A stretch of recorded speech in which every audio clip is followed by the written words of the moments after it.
नमस्कार, cool stylish fans present सत्ता का संग्राम देख रहे हैं आप।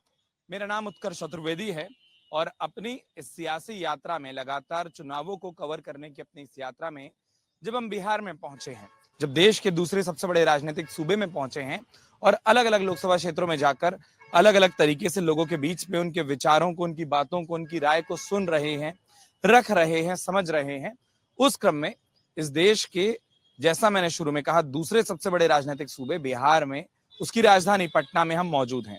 और जब पटना में हम मौजूद हैं तो अमूमन दिन में आपने देखा कि हमने चाय पर चर्चा की, लोगों से उनके मुद्दों को जाना, उनके पक्षों को सुना, उसके बाद युवाओं की बातों को सुना। और बिहार जैसे राज्य में जहां इतनी भारी संख्या में, इतनी बड़ी संख्या में युवा मौजूद हो, उसके हिस्से की दिक्कतों को, तकलीफों को हमने सुना है, समझने की कोशिश की है। शाम के वक्त में हम राजनीतिक चर्चा करते हैं, लेकिन आज इस चर्चा में थोड़ी सी ऊर्जा कम है। और ऊर्जा इसलिए कम है क्योंकि बिहार ने अपने एक नेता को खोया है। बिहार के पूर्व उप मुख्यमंत्री सुशील कुमार मोदी जी का कल देहांत हुआ और उसके बाद ये स्वाभाविक था कि तमाम जो नेता हैं, तमाम जो राजनीति से जुड़े लोग हैं, समाज से जुड़े लोग हैं, वो अपने उस नेता को, अपने बीच के उस व्यक्ति को, उनको अंतिम प्रणाम करने, अंतिम श्रद्धांजलि देने वहां पहुंचे।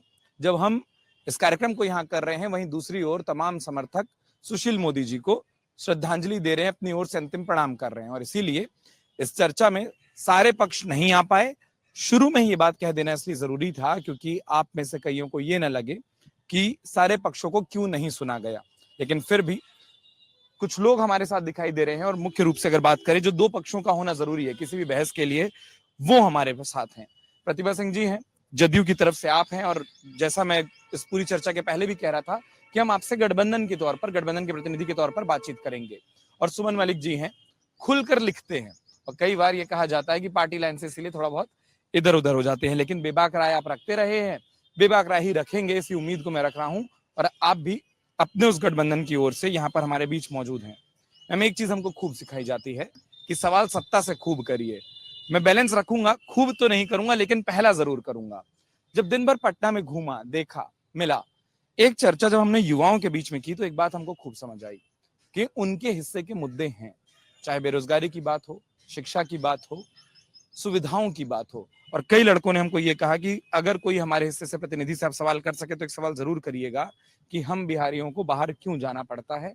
और दूसरा, ये जो शिक्षण संस्थानों की 3 साल और 2 साल की डिग्रियां हैं, वो 3 साल और 2 साल में मिलना कब शुरू हो जाएं? दिक्कतें हैं, आप ये मानती हैं?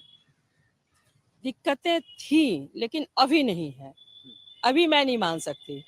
देखिए, जिस तरह का बिहार हमें मिला था 2005 से पहले का बिहार और आज के बिहार, मैं उन युवाओं की जिनकी जो समस्या है, जिन्होंने सवाल पूछा है आपसे, मैं उन्हें, चूंकि उन्होंने उस बिहार को देखा नहीं था, 2005 से पहले वाले बिहार को उन्होंने देखा ही नहीं। उन्हें नहीं पता कि पहले सेशन कैसे चलते थे। आज 2 साल 2.5 साल के गैप को जो बता रहे हैं ना, पहले 3-3 साल गैप हुआ करते थे डिग्री मिलने में। तो मैं युवाओं को आश्वस्त करना चाहती हूँ कि जिस तरीके से बिहार बदला है आदरणीय नेता श्री नीतीश कुमार जी के नेतृत्व में, वो बढ़ता ही चला जाएगा और बदल रहा है। आज डिग्री की बात कर रहे हैं, आज जिस तरह से इंफ्रास्ट्रक्चर बिहार में बहाल हुआ, जिस तरह से शिक्षा के क्षेत्र में काम हो रहा है, स्वास्थ्य के क्षेत्र में काम हो रहा है, और भी कई जगहों पर, तो युवा निश्चिंत रहे भाई। बिहार में नीतीश कुमार जी की सरकार है और युवाओं की चिंता है, महिलाओं की चिंता है, बुजुर्गों की चिंता है। सरकार काम कर रही है और यहाँ तो सब कुछ व्यवस्थित हुआ है। जैसा मैंने शुरू में कहा कि मैं एक गठबंधन के प्रतिनिधि के तौर पर आपसे बात करना चाहता हूं। राज्य का तो आप हवाला दे रही हैं, लेकिन कई यूनिवर्सिटियों से लेकर केंद्रीय विश्वविद्यालयों की जब बात आती है, वो केंद्र के अधीन होता है और चुनाव भी देश का हो रहा है। वो सिस्टम ठीक हो, उसके लिए क्या? नहीं, केंद्र सरकार भी ठीक है, विश्वविद्यालय केंद्र के अधीन होते हैं, मैं जानती हूँ, लेकिन केंद्र सरकार भी तो रात दिन काम कर रही है ना। अब भाई, इनसे पहले बीजेपी की आज सरकार है, आप इस पर सवाल करना चाह रहे हैं केंद्र में, तो उससे पहले जिनकी सरकारें थी, उन्होंने क्या व्यवस्था दी थी? कॉलेजों में क्या विश्वविद्यालय नियमित थे? नहीं थे ना। आज तो फिर भी बदला है, तो टाइम तो लगता है भाई। आप किसी को खोखला डब्बा पकड़ा दीजिएगा तो उसको भरने में समय तो लगता है। ये खोखला डब्बा, क्या आप लोगों ने खोखला डब्बा पकड़ाया, या जब ये देश हमको मिला, बतौर विरासत में मिला, बतौर अपनी आजादी की लड़ाई के बाद मिला, तो भरा हुआ डब्बा था जिसे खोखला कर दिया गया? दो तरीके से आरोप खूब आप पर लगते हैं। देखिए, सबसे बड़ी बात क्या है ना कि राजनीति करने का जो ढंग है, या जिस तरीके से हम परिचर्चा में शामिल होते हैं। तो मेरा ये मानना है कि लोग कहते हैं कि जो हुआ है ये 10 साल में हुआ है, जो हुआ ये 15 साल में हुआ है, ये सरासर गलत है। देश के आज़ादी के बाद जितनी भी उपलब्धियां आज है, चाहे वो नरेंद्र मोदी जी ट्रेन का निजीकरण करें, हवाई पट्टी का निजीकरण करें, रेलवे स्टेशन का निजीकरण करें, टिकट के काउंटर जो है वो किसी को दे दें, साफ सुथरा जो किसी को देते हैं वो किसी एजेंसी को दे दें, आखिर किसका किया हुआ है?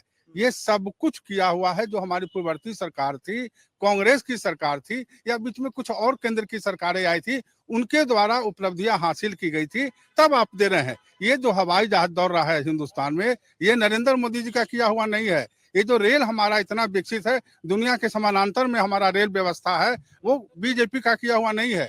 ये सब कुछ कांग्रेस की सरकार की देन है।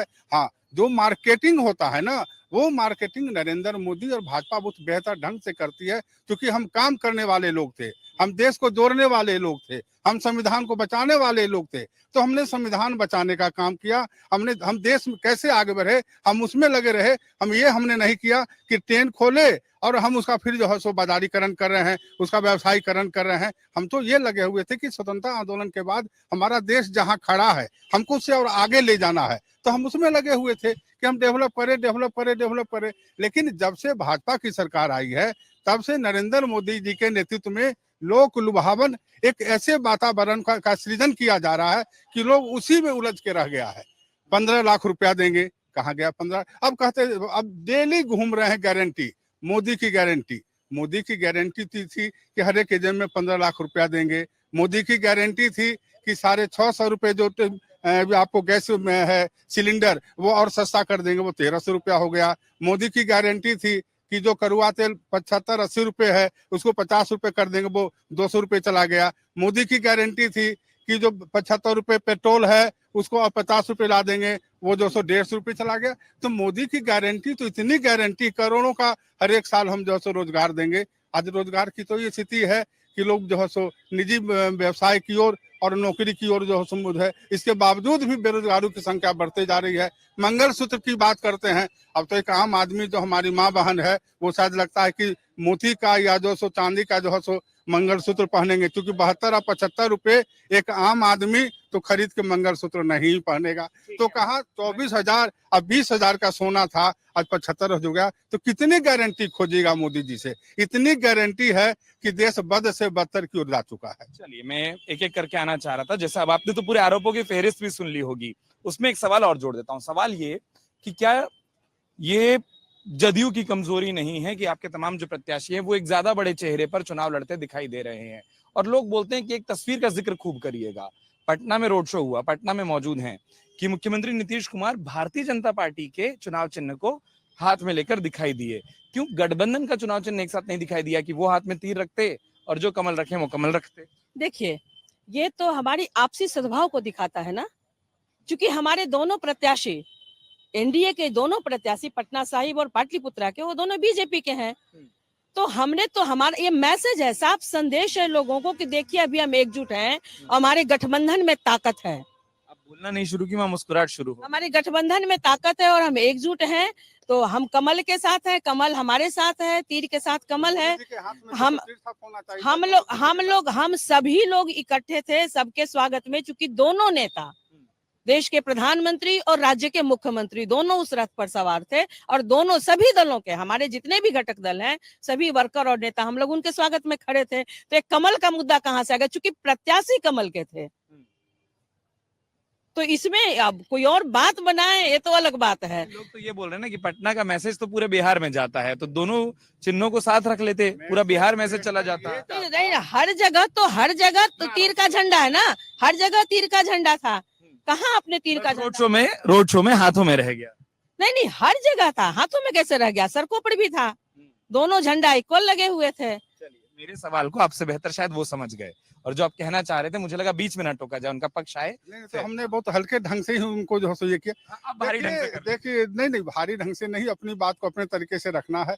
देखिए, होता क्या है ना कि जब आपके तरीके के बारे में खासियत ये ना कि भारी हो जाता है। जब गठबंधन होता है ना, जब गठबंधन होता है तो जैसे एक परिवार में 5 सदस्य हैं, तो कोई फिजिकली वो जो सो जमीन कोड़ता है, कोई फूल लगाता है, कोई पानी देता है। अब हर एक आदमी फावरा ही ले लेगा तो कैसे होगा? हर एक आदमी पानी ही ले लेगा तो क्या होगा? अब मोदी भी कमल छाप ले लिए, अब जो है नीतीश जी भी कमल छाप ले लिए, उपेंद्र कुशवाहा भी कमल छाप ले लेंगे, तो कैसे काम चलेगा? मैसेज तो ये जाना चाहिए था कि हम जो हैं रॉकेट छाप, हम तीर छाप, हम कमल छाप, हम सब एक हैं और एक के रूप में हम इनके साथ एक हैं। लेकिन जब आप एकाकार एक ही हो गए तो बाकी चीज तो है कि आपने दूसरे के व्यक्तित्व को या तो छुपा दिया या तो नकार दिया। मैसेज जाना चाहिए था कि अनेकता में एकता है, हम सब लोग इनके साथ हैं। लेकिन जब सब एक ही थाम लिए तो फिर बाकी चीज कौन हो जाता है? पटना वालों को यह दिखाने का प्रयास था, माननीय मुख्यमंत्री जी ने यह दिखाने की कोशिश की कि भाई कमल को वोट करना है। अगर आप ये वीडियो YouTube पर देख रहे हैं तो हमारे चैनल को सब्सक्राइब करें और बेल आइकन को दबाना ना भूलें। अगर आप Facebook पर ये वीडियो देख रहे हैं तो हमारे पेज को लाइक करें।